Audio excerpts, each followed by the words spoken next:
Yo, update sa tuwang fish tuwang molly fishes. Daghan kay gagmay guys, daghan kay mga taga niya. Daghan kay mga gagmay mga nasa ilalim man na. Daghan kay sila. Hindi natin disturb. Daghan kay gagmay. So madali lang gid makita ang uban.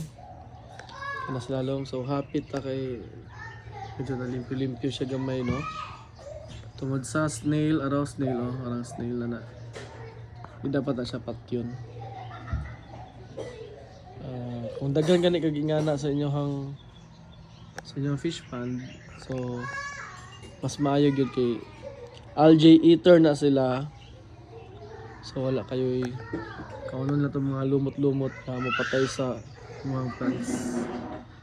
Happy kayo. Daghan ka sa guys, oh. Kaunon kanon. Aray.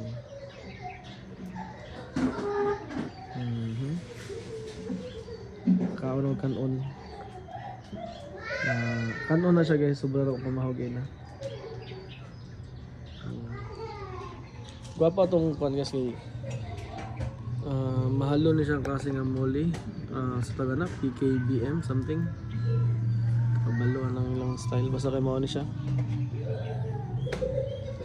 Nakoy gipalit nga trio tag 500.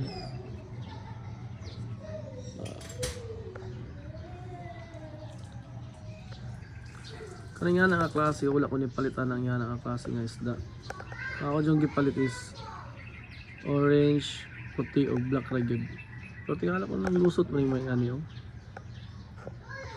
Ano siya? Yan kay mga babies. Kayo. So nice ang atong arrangement. Nanaghan lang po na siya kalit guys kanang color green sa taas sa taga na water lily. Unya tambok po kaya to ang ano, plants kana sila. Daghan pa na sila lum, hindi na makita kay natabunan na. Which is good kay kinanglan ni siyang kaning water lily sa mga ano, fry. Kinanglan na nila. So mga na itong update guys, nice kayo, nanaghanagid sila. Dati 30 pieces lang yung taon ni sila.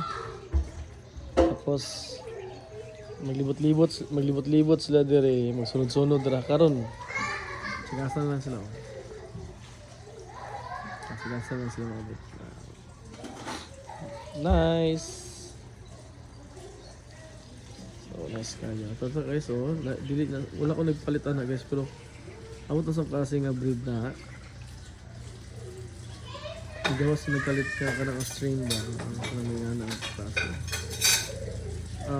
Marble yata tawag siguro, saba? Karang nga na klase oh. Pwede na ako nagpalit. Nagapi oh. Kapi po to. Nagapi na kita. Nga na, basta nga na ang strain, dili wala ko kabaluan na. Nga na oh. No. Nice biya siya kayo. High fin, tapos mga double sword ang uban, mostly double sword.